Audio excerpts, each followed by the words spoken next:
Hello and welcome to Countryside Knitting. My name is Merete and you will now have a look into my creative world of yarn and a lot of knitting and some sewing, embroidery actually. We make episodes every now and then. It has been some weeks since the latest, since the previous, but now I'm back. I think that the next episode will be with me and Janne in Hansgarn together. And if you have watched earlier episodes from us, you have seen the old farmhouse, and we will explain more in the next episode. So this is a place where my daughter has rented now for a while, and now she will have another part of the house and I can have the old one back. But today I'm going to show you a little bit of knitting, and I am going to talk about the bunad, our national costume. I think I'll do the knitting first. So if you have been here before, you know that I knit a lot of cardigans and I knit a lot of shawls. I love Norwegian wool a lot, but today I'm actually wearing something much more modern, and that is a petite knit Norges cardigan. And if you want to know what yarn I have used, you have to look up my links in the textbook, because I have it in Ravelry and not in my memory. I am always working on shawls, so because as I have said many times, with my new job I like to relax with my knitting, and then I always, when I finish something or finish a shawl, I start another shawl. So I have knitted, almost finished another bunad shawl, but without the fringes, with this one instead. It's a very thin, light yarn, and it weighs 150 grams or 130, I guess, when it's finished. It's very light, but it's wool, so it is not the softest, but it's a soft, nice wool anyway, I will say. So it's a triangular shaped shawl, and I'm about to bind off, and I do it by making this lace part. So I knit, when I start I knit in this direction, it grows like this, but when I bind off I knit this way, and I can show you. I bind off 1 and 1 stitch from the main part of the shawl together with this lace. It's slow, but it's very nice, and when I block it they will be much more visible than they are now. A nice burgundy color, and the pattern is from Norsk Husfliden. It's only Norwegian and it's an old pattern, but it's very easy. This is just 2 together and yarn over, and then some stockinette, not stockinette but garter rows in between. Super easy. I have a lot of those shawls, and another shawl that I can show you that is made more like the pattern says. It's this bunad shawl. It's made in Kvinner. It's a thicker yarn and black, and I use the fringes that the pattern says. So this goes very well together with all the bunads we have, and my bunad is with a lot of black, so this color is very nice to my bunad. Oops. Some other things that I'm making is I do a little bit of baby knitting. That's not what I have done a lot the recent years. My youngest is 17-year-old. So, but my daughter's boyfriend's sister, she has got a baby, and I made her a small 3 months size cardigan, and when I finished it I just started a new one immediately. So here is number 2. This is knitted flat. It's a Norwegian pattern from Husfliden, only in Norwegian. but super easy. I guess you can find patterns like this in many places. With raglan decreasing. And what I'm going to do now, it's super easy, super quick to make it up to this stage, and now the new thing that I have to pick up for the button bands, and that's boring. So now it relaxes a little bit in my basket. Another thing that I make with much thicker needles is a cardigan from the Norwegian. She used to be a model. She was also in television, like a host in talk shows. Her name is Skappel, and her daughter made she made a blog post many years ago, maybe, I don't know, 10 years ago or more, with a super easy pattern with garter, alpaca and flat. And everybody who didn't know how to knit and wanted it could make one. It was so easy and it was so popular. So she started a new wave in a way with knitting. And this is her first book. She has a lot of books now.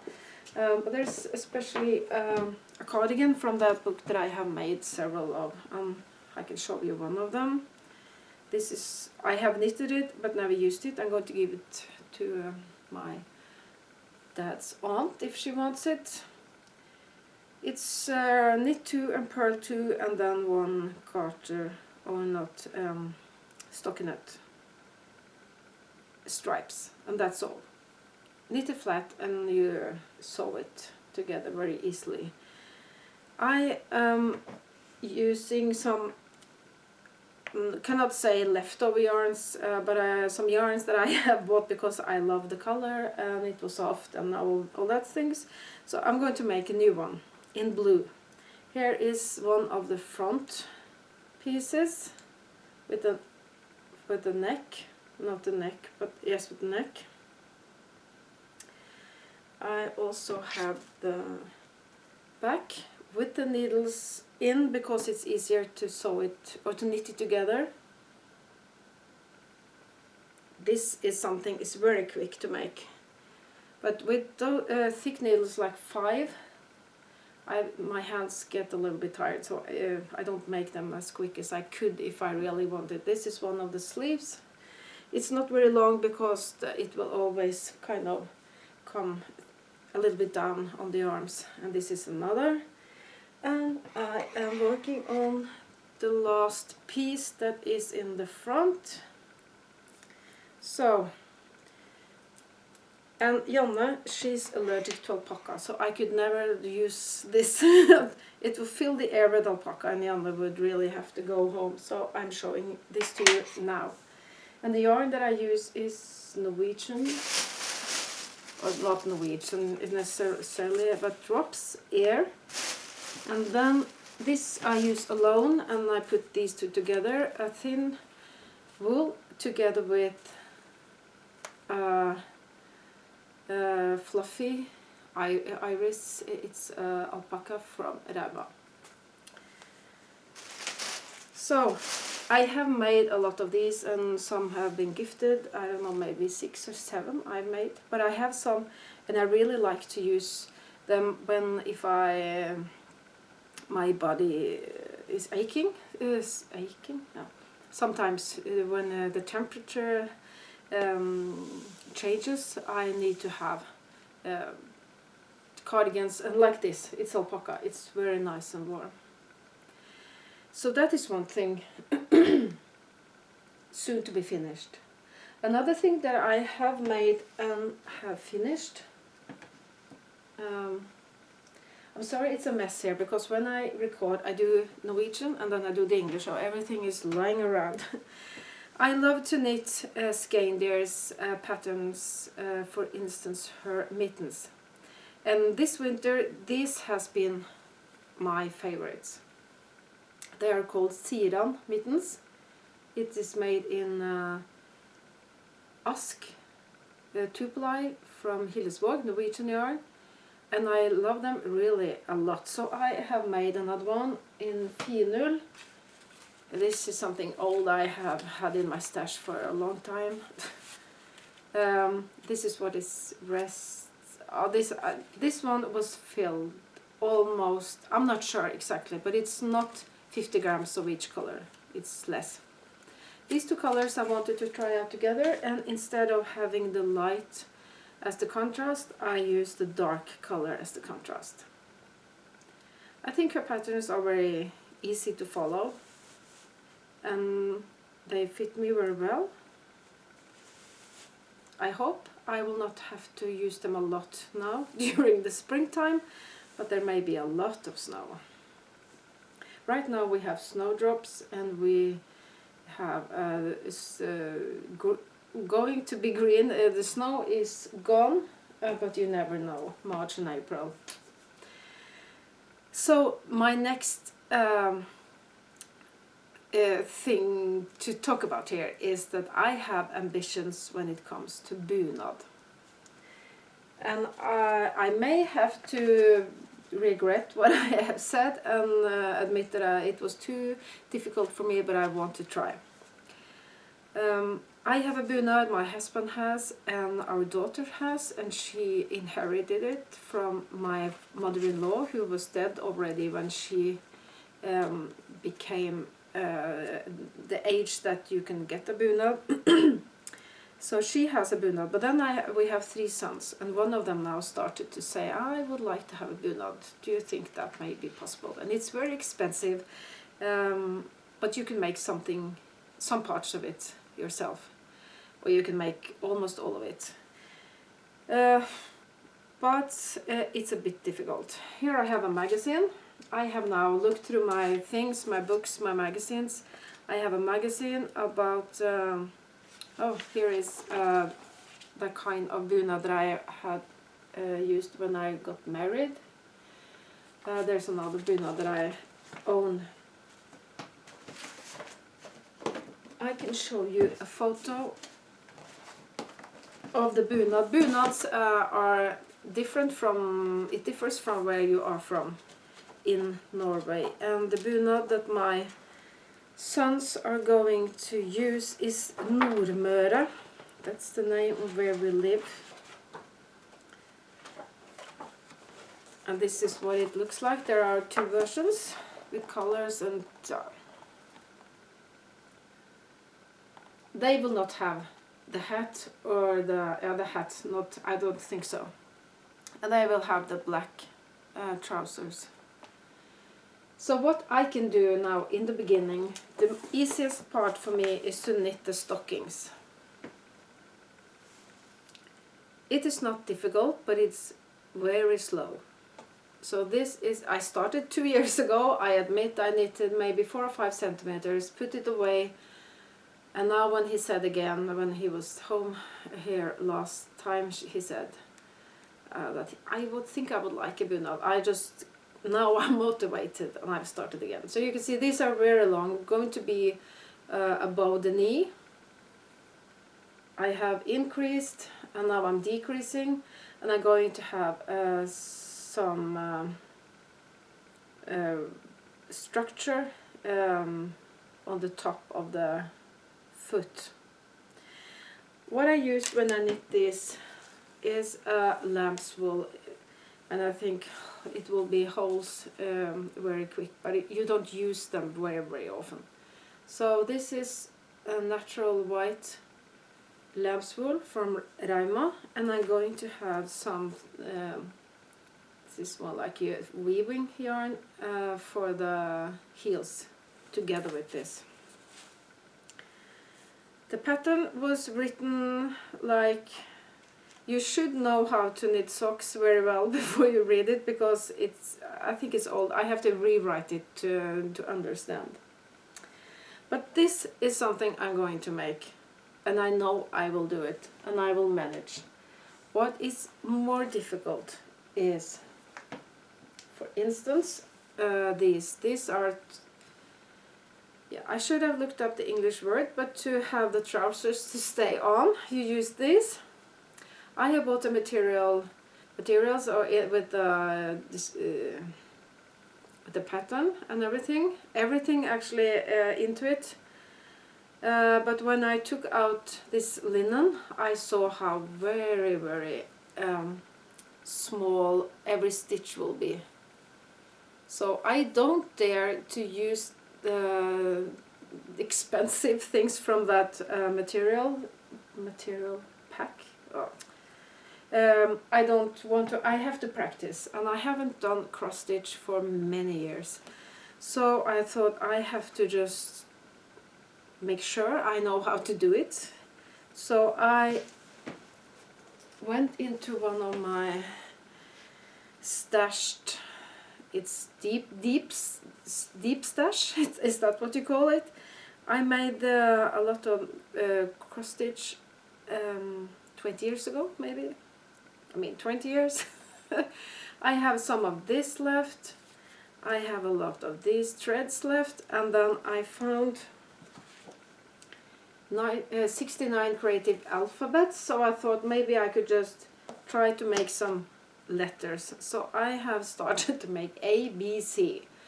When I listened to audiobook The Name of the Rose, Umberto Eco, so it's a little bit inspired from the medieval. It's slow, and this is also very small stitches, but I need to practice that. I also have a lot of small books like this with small patterns you can put on, yeah, I don't know, you can use it for a lot of things, and I want to make sure I can do cross stitch, so I'm trying to do a little bit, but my eyesight is very much different from 20 years ago. So I went to the store and I bought, let me see, this is it makes everything bigger, and it has a name, I don't remember. So I use this, and I thought maybe I should need it when I read also, but it's not that bad. But this helps me a lot, and I also think of maybe buying one of these together with, it's combined with a lamp. These are rather serious ambitions. We will see if I make it. I think maybe I will make some special episodes about this project. Small episode with small progression. Something else that I have is a booklet about how to make, and I should have looked up the words, bands. It is to keep the stockings where it should be. I didn't find the ones who belong to my husband's bunad now when I forgot to take them out, but I have done it one time before. I can show you what they're supposed to look like. This is something I think I'll manage. I have managed before, so I think I'll manage again. This is not the colors, but this is almost what it will look like. So it's you kind of tie, or you make braids in a way. And 20 years ago, or 22, 23 years ago, I learned it, and then I went home and I did something with wrong colors, but I managed. They are not perfect, but I managed. And now I'm trying to do it again, and I have bought the yarns with the right color for these bands, for the bunad. It's Rauma yarn, 3-ply, Norwegian colors. So we will see. I need some concentration when I do this. And I look forward to it, and I'm a little bit anxious. I have also been looking into the bookshelves in the library where I work about bunad. So I have one book here with a lot of nice photos. And if you're interested, I could make some episodes, maybe special ones in English about the Norwegian bunads. I also had a book that is called The Women in the History of Bunads, because there's a lot of women's history to get into this that is, I think, is interesting. So, do I have the time? We will see. So, this is what I'm going to do in the future. And I'm also thinking about doing something easy. I have some books here. Well, now I have some other books about how different kind of stitches, sewing methods, embroidery methods. I shall have to work a little bit with my vocabulary. These are a lot of different ways of sewing. To get inspiration and maybe to practice. But now it's going to be, it's getting closer to Easter, so I have found my Arne and Carlos Easter eggs, Easter balls. I have made a lot of those before, but I want to make some other ones. I also have some more updated patterns that is not in the book, but in a booklet. And I have the book with the favorite patterns. There's a lot of nice things here also. Looking at that, and the birds. You can knit birds with a lot of different variations. Well, maybe Janne has something now, I don't know. I haven't asked her, so I just say I'll write it after this, what it's going to be next. But I think the next really, like the ordinary episode will be from Hansgarn together. I hope so. If you have some questions or comments, please write to us in the comment box below. And if you want to support us, this channel is free, but we have some ways of supporting. If you want to, you can buy us a symbolic cup of coffee in coffee. It's a one-time support. And we also have Patreon. In the Patreon we have some patterns from Janne, and we have some extra bonus material, and you can watch the episodes like a preview. And there's something like behind the scenes. But now I think that was all from me today, and I look forward to spring, and I will share some spring photos and videos with you in the time to be now, in the time to come. Okay, so have a nice spring, and we will meet again quite soon, I think. Bye bye.